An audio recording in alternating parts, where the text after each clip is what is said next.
Rosemary. All right. Well, thank you so much, John. I appreciate your very generous introduction. And brothers and sisters, it truly is my delight and honor to introduce our Battle of Homestead Foundation featured speaker this evening. And it was destiny that Richard Trumka, president of the AFL-CIO and former president of the Mine Workers Union, join us here this evening. As John indicated earlier, the Battle of Homestead is an organization dedicated to preserving the people's history, and it was on this very date, January 25th, in 1890, that the United Mine Workers of America was founded in the city of Columbus, Ohio, where a state historical marker is erected to commemorate the occasion. But as John said, BHF is just not only to remember the sacrifices and achievements of workers and their organizations of the past, but to strive to work on improving social justice and economic issues of today and to prepare for the future. And that's exactly what Richard L. Trumka is doing at this moment. He's off to a fine start with putting working family issues at the top of the agenda of the Biden-Harris administration, from already winning $15 an hour as a federal minimum wage for federal contractor employees, to the right for workers to refuse to go to work if there is a clear and present danger to their life and health and safety. Plus, Richard is leading the effort to establish an institute to study the future of work in their unions. And that's his topic tonight. He'll be addressing those issues of the future and what to anticipate and what we'll be working on together here at this gathering. So brothers and sisters, please welcome Richard L. Trumka, a great visionary, a leader of the labor movement, and I'm proud to say, my friend, Rich. Well, good evening, everyone. And Rosemary, I really want to thank you for that very warm welcome. But more importantly, I want to thank you for the friendship that we've had and the leadership you've done and for all the good things that you've done for working people. I also want to thank you for recognizing my union's anniversary today, the mine workers. It's a very, very proud day for us. You know, Rosemary, you and John and this foundation are not only preserving the legacy of the 1892 Homestead strike, but bringing together a diverse group of workers. And my only regret is that I'm not home in Pennsylvania in person to be able to celebrate it with you. But the fact is, we're still together tonight, still connected.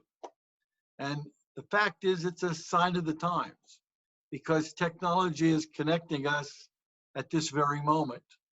And it can be a force for good. But technology is also creating extreme economic uncertainty and anxiety. Technology has been exploited to exacerbate inequality. And it's a matter of who develops it and who has access.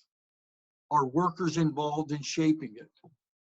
Is there input from diverse perspectives? Who profits? Who gets to use it? And how? You see, our concerns are real, and they're certainly not unfounded. As it is, the government socializes the risk of research and development, and then it privatizes the profits. It doesn't, as a matter of policy, require good job creation and shared prosperity, or even union involvement in the development process. See, that's a choice. It's a backwards approach. And our movement is committed to changing it. And the Battle of Homestead was driven by radical technological change. It fundamentally altered the relationship between craft skill-based unionism and capitalist industrial organizations. And we have to look at the Battle of Homestead as more than a consequential moment in our past, but we have to look at it as a guidepost for our future. The future of America's labor movement, and with it, future opportunities in America.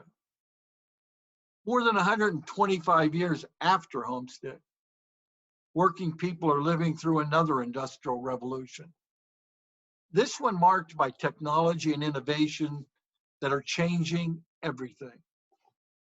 For at least 4 decades, and especially over these past 4 years, our unions have been attacked, our rights weakened, our voices suppressed. Meanwhile, technological breakthroughs are happening at breakneck speed. The American science and engineering enterprise is investing billions. It's happening in our workplaces and in our communities, from robotics to autonomous systems. And as we know all too well, the COVID-19 pandemic is only accelerating digital transformation. Technologies are being developed to replace working people during a time when inequality is soaring. Rapid transformation raises questions on the future of work, questions about jobs and profits, training and reskilling, algorithm bias and data privacy, democracy and power. See, will we let the exploitation of technology foster greater economic injustice and income divide? Or will we demand that technology raises standards, grows wages, creates opportunity, and improves lives? See, we have no choice but to choose the latter. We must shape technological forces, not be decimated by them. And America's labor movement will not wave the white flag and surrender to the worst impulses of Silicon Valley billionaires. We'll not give in to the greed of the tech barons who feed off a perverse system of independent contractor abuses. Now, we'll take them on. See, we're in a fight for the future, our future. Just 2 weeks ago, the AFL-CIO launched the Technology Institute. It's a central recommendation of the AFL-CIO's Commission on the Future of Work and Unions. The Technology Institute will serve as the labor movement's hub on these important issues. It'll help us test and incubate new ideas, solve issues created by technology, and shape innovation top to bottom in our workplaces, in the collective bargaining processes. What we're trying to do is embed working people at the beginning of the technology process so that technology can be shaped to help society, rather than us be at the other end trying to catch up to what the new inventions have done. You see, we're also doing other things. In Pittsburgh, we'll strengthen partnerships like the one we have with Carnegie Mellon, or in Cambridge, Massachusetts with MIT, where research, by the way, shows that more than 60 million workers want a voice in the workplace. By growing labor's expertise and capacity, our Tech Institute will put power behind workers' aspirations. We'll prove that we can use technology for good, not just greed, reversing inequality, breaking up the system that has big tech and corporate America exerting way too much power over how and why we innovate, with no consideration of workers or society or communal needs, and create opportunities in a future that works for all working people, whether in a union or you hope to be. See, make no mistake, we'll not shape 21st century technology with 20th century labor laws. But right now, America's labor movement has a generational opportunity. It's called the PRO Act, Protecting the Right to Organize. And it's at the top of the AFL-CIO's Worker First agenda. The PRO Act would allow workers to form a union freely and fairly. It would make sure that workers can reach a first contract quickly after a union is recognized. It would end the practice of hiring permanent replacement to punish striking workers. It would hold corporations responsible who try to block workers from forming a union. And it would ban right to work laws. And I want you to always remember this about right to work laws. They are racist relics of the Jim Crow era that belong in the trash bin of history. They were designed so that white workers wouldn't have to be in the same union as black workers.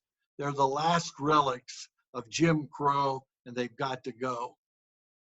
And the PRO Act would ensure that the National Labor Relations Act of 1935 has real teeth, so it can achieve its original purpose, which is clearly stated, and that's to actively encourage collective bargaining, not to hamstring, and not to even just tolerate unions, but to actively encourage collective bargaining, nothing less. And yet in more than 80 years since its passage, every amendment to the law, most egregiously the 1947 Taft-Hartley Act, has made it more difficult for workers to form unions. And anti-worker judges have tried to whittle away what was left of our rights from the bench. The PRO Act is how we win a new era, where union desire drives union density. And its passage is not far-fetched. You see, last February, Speaker Pelosi and the House passed the PRO Act, and then it stalled in Mitch McConnell's Senate. And it would have been vetoed by the former president. But 1 year later, the prospects of passing the PRO Act are far different. We still have a pro-worker House, and now we have a pro-worker Senate. And thanks in large part to the Keystone State, we have a president who proudly says he's labor from belt buckle to shoe sole. This legislation will strengthen our unions, but it will also grow our movement. It'll act as a stimulus package, and it'll act as a civil rights package. See, workers are embracing collective action with a fervor I haven't seen since I was growing up in Nemacolin. Union density rose last year, even in the face of unemployment, economic pain, and outright political incompetence.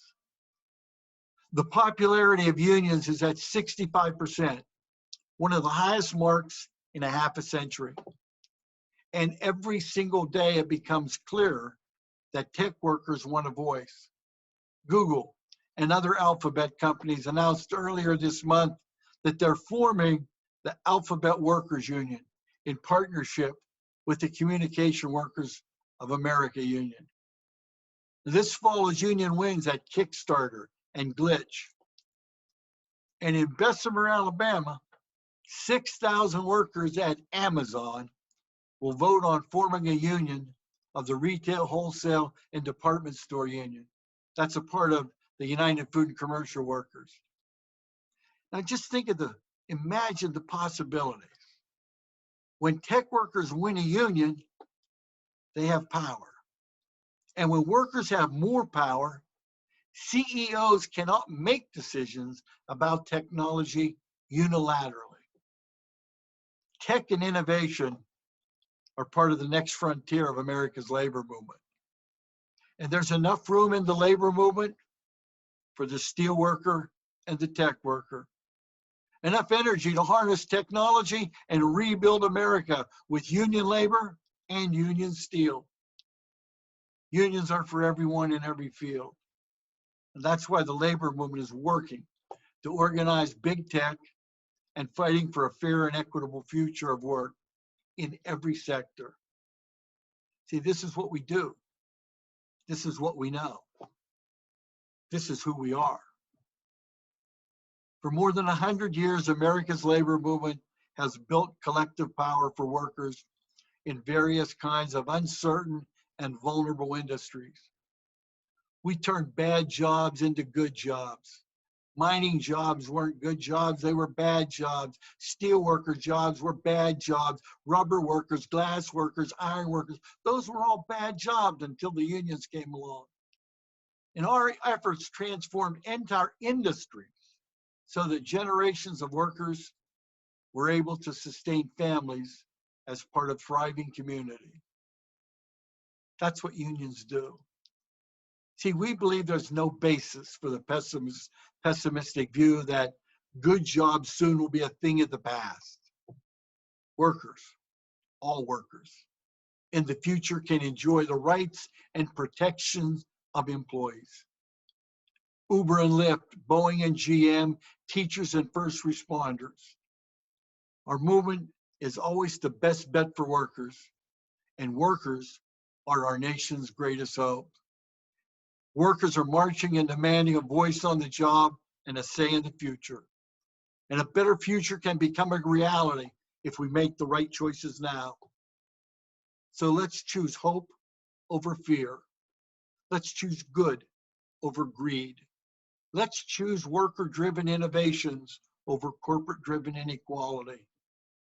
And when we come together, when we dream together, when we work together, anything is possible. We can build a brighter tomorrow, a better America, and a future of work that really does work for all of us. Thank you. God bless you. I really enjoy it. I'm happy to take some questions. Well, thank you, President Trumka. Really, you've laid out quite the course that's currently happening and what the future will be. And the first question that did come in was dealing with the announcement that President Biden made today, vis-a-vis the whole question of whether or not we're going to be able to compete with foreign nations. And the question that I have, that has been asked of us, and therefore through me, is whether or not this is going to be a good program for us, whether or not we'll be able to compete in the future with these activities of other nations. Well, first of all, the executive order that he did today is going to be absolutely fantastic for us. It's going to create millions of jobs, and here's why. What the president said today was he's going to use our tax dollars, that whenever there's a procurement, if an agency is supposed to buy American first, but under the last administration, they kept giving waivers where they didn't have to do it. He's changed that now, that if an agency wants to give a waiver, first of all, it has to be published. And then it has to be put before everybody out there, small business, mid-sized business, and large business, to see if they can supply that product. And I know this. I know when American workers, when American companies and businesses are given a fair opportunity, they'll beat anybody in the world. I have no doubt about that. We have the most skilled, the most determined, and the most hardworking workers anywhere in the world. This actually levels the field for us and gives us a real shot at using tax dollars to create jobs for us, not create jobs in some foreign country. Buy American, buy Exactly. union. It also requires in all procurement, so that all tax dollars, and you're looking at 600 billion worth of procurement. They buy cars, they buy clothes, they buy machine tools, all of that. American workers will get a fair shot at that where they didn't before. Plus, there's a requirement that a certain percentage of everything they do buy must have American content in it, a minimum of 50% American content. They used to waive that in the last administration. It won't be waived anymore. So you're going to see manufacturing pick up and jobs created with that one executive order alone. Well, that's wonderful. Well, thank you for commenting on that. And I think we only have time for one more question, and that deals with the environment and labor, is how we can build alliances together to move into a new era where we have renewable energy and where there are union jobs that are protected, so that as we transfer from fossil fuels into this renewable energy sector, that those workers have an opportunity to take those types of jobs as well as be trained into those segments of the economy. And I wonder if you might expand on that. Sure will. Thank you. First of all, Rosemary, when you think about that, you have to think of two separate facets of it. The first facet is what happens to those communities.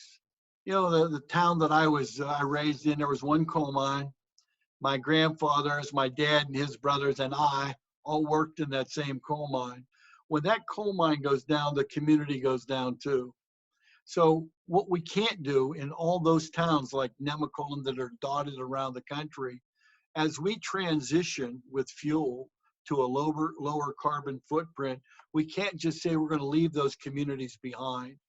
We have to make sure that we're committed to bringing those communities along, because remember, this country prospered, grew, and became a world power with the energy that those communities produced. And now we're transitioning away, but we can't just forget about them. And we're going to make sure that those communities, as well as the workers, aren't forgotten about. Second of all, this president is committed to helping us do several things. We have apprenticeship programs that can teach our members how to transition from one job to another and give them the skills that they need. He is committed to providing funds and help and technical expertise for us to be able to expand those apprenticeship programs out into manufacturing and every other job out there. So that'll give us the opportunity to transition from a job that's getting phased out to a job that's getting phased in. The other aspect of it, some people will choose to retire. There's a pension crisis in this country right now.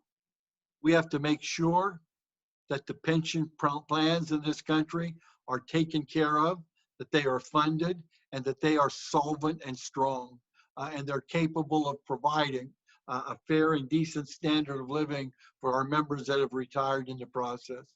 That's also a facet that we can never lose track of. Well, that's excellent. And I really, really appreciate your participation this evening. And we want you to know that the Battle of Home Foundation is going to be looking forward to partnering and cooperating and assisting you in your agenda, the AFL-CIO agenda, the labor agenda, and as well as the Biden-Harris progressive agenda that they've come out for working families. And thank you so much for coming, Rich. This has absolutely been phenomenal and fantastic, and we certainly appreciate it. And so I'm going to turn the meeting back over. Can I just make one comment? I think you'll like this. Good. To show you that I'm a good partner too. The State Federation and the National Federation, Rick Bloomington and Frank Snyder and myself and Liz Schuler, we want to donate $5,000 to the foundation to help out with your great work. Oh my word! Whoa! Thank you so very, what a surprise. Wow, you have made my day. You've made my year. Thank you. Party time. Especially since I'm Secretary Treasurer. Thank you, Richard. Really, really, really. It's great to go to great use. We're plugging along and trying to do good work here, and thanks for supporting us. Yoo-hoo! Thank you. Wonderful. So, John, I'm going to turn it back over to you.